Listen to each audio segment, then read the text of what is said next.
Pork lard butcher paper ribs. An idea so out there it could have only been thought of by the mad scientist himself, Jeremy Yoder. Mad scientist, you say? You know, I'm something of a scientist myself. Which is exactly why I need to make these ribs for myself to see if they truly are as incredible as Jeremy claims. Man, does not get better than that. Wow. So what do you think? Can pork lard and butcher paper really turn these spares into a strike? Or is old Jeremy just blowing smoke? Find out on today's episode of Ant's BBQ Cookout.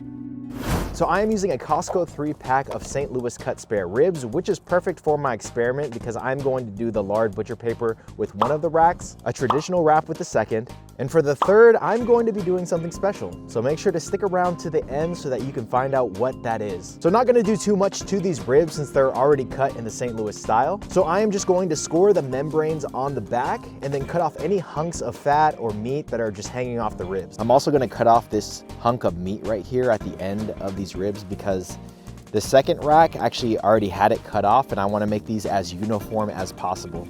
And just FYI, this is my brand new Dexter Russell knife that I got for Christmas. I think this is like a 6-inch knife. But anyways, I'm really happy with how this is cutting. It's doing a much better job than my 1-year-old $10 Mercer knife. So if you're interested in buying one, I will have it linked in the description below. And for seasoning, I am just going Texas style with salt and pepper because I do not want a lot of fine powders that are going to mask the flavor of these ribs. I want the flavors of the lard wrap to really shine through so that we can see if it makes a difference in the end. So because ribs have a lot less meat than like a pork butt or a brisket, I'm gonna be very careful with how much salt I put on these because it is very easy to oversalt ribs.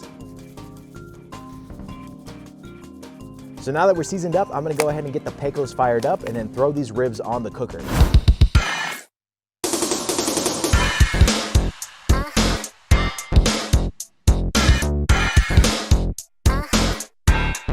So since I'm testing Jeremy's pork lard method, I'm going to be cooking these ribs like Jeremy as well, which I have done in the past, and I have to say that I am a fan of his method. So Jeremy starts cooking his ribs at 225 degrees Fahrenheit for the first 4 hours. So meat stops absorbing smoke after it reaches a certain temperature. So I love this idea for ribs because they don't have a lot of meat and they can get hot really fast if you're cooking in the higher temperatures. Also, the longer cook time is gonna help render the fat really well and also give us a gorgeous bark on top. Once the 4 hours are up, he cranks up the temperature to 275 for 1 hour. He does this to get pullback on the ribs so that the meat will constrict on the bone and bunch up so that you get a nice plump rib bite at the end. So funny enough, Jeremy Yoder is actually holding a contest on his Patreon on who can send in the best picture of pork ribs, which worked out perfectly for me because I was planning to cook these anyway. And just to let you know, on Patreon, he's doing these contests every single month and these giveaways are no joke. In the coming months, he's gonna be giving away leather aprons, thermopens, and he's even giving away his Franklin offset and one of his fat stack smokers. Now, I don't get anything from telling you guys about this. If anything, it hurts my chances of winning any of this awesome stuff, but it's a great opportunity and I just wanted to spread the word to you guys. So if you're interested, go ahead and go to patreon.com and look up Mad Scientist Barbecue. So we are 5 hours into the cook and this is where the experiment actually starts because we are going to use 3 separate techniques to wrap these ribs. So for the first rack, I'm going to pour smoked pork lard over the meat side of the ribs and then wrap them in butcher paper just like in Jeremy's video. So for the second rack, initially I wanted to go completely unwrapped the whole way through with these ribs to give it an incredible bark because I wanted it to be able to at least stand up against the pork lard rib. Because let's be real, the pork lard ribs are most likely gonna taste better than the ones without it. That's like trying to compare a cupcake with frosting to a cupcake with no frosting. But the problem with going unwrapped is they're gonna take a lot longer to finish, and I want these all to be finished at the same time. So to try to preserve the crust and at the same time speed up the cook, I'm gonna put these in a foil boat. So now it's time to reveal the third method. So I watched a YouTube series on Pitmaster Harry Sue's YouTube channel where he tried about a dozen different ways to wrap brisket to see which one was the best. Concluding his test, he found that the best wrap in his opinion for beef brisket was pork lard soaked butcher paper. So if pork lard on beef really impressed Harry that much, I bet Wagyu beef tallow on ribs would be really good too. Plus, this really wouldn't be a proper Mad Scientist barbecue video if Wagyu beef tallow didn't make an appearance. So for the last rack, I am pouring smoked Wagyu beef tallow over the top of these ribs and then wrapping them up in butcher paper. And it'll take about 30 minutes for these ribs to finish up. Well, it wouldn't be an Ant's barbecue cookout video if something didn't go wrong. So earlier this week, I removed the baffle plate out of my smoker in an attempt to make it have better airflow, which is great, but it basically created a hot spot right above where the temperature gauge on the door is.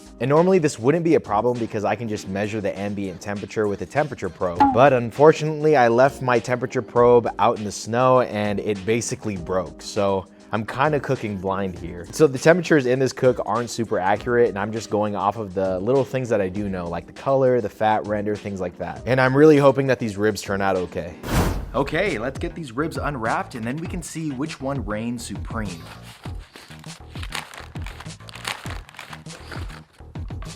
So I haven't had ribs since last summer and the smell of these ribs are out of this world. I cannot wait to try this. And for this test, I am going to be cutting the best rib from each of these racks.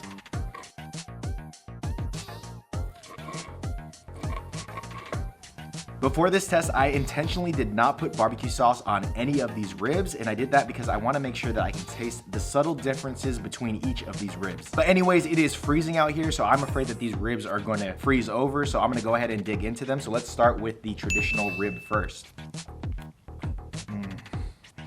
Man, that is good. That was the normal rib, so I am so excited to try these other two. The pork lard rib.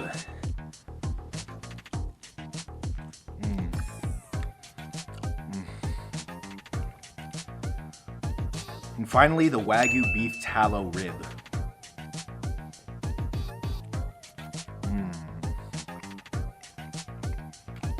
Man, this is really hard to decide. Let me have some more of all three.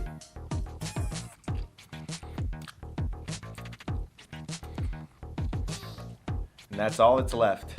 So out of all these ribs, the pork lard rack was the juiciest, but I think it's because it was the thickest rack out of the three. All three of these ribs were outstanding, but the Wagyu beef tallow rib had this nice subtle richness that I really appreciated. And again, I just used salt and pepper and no sauce on these ribs, and I would demolish any of these racks. So honestly, spending $30 for a bucket of tallow or pork lard is kind of unnecessary in my opinion. I think you should just stick with traditional. I just don't think it makes it that much better to spend the extra money. But give this a try yourself and let me know what you think because we need more data for this experiment. And if you want to see another barbecue experiment, then check out the video on your screen where I used UK barbecue secrets to make an incredible brisket.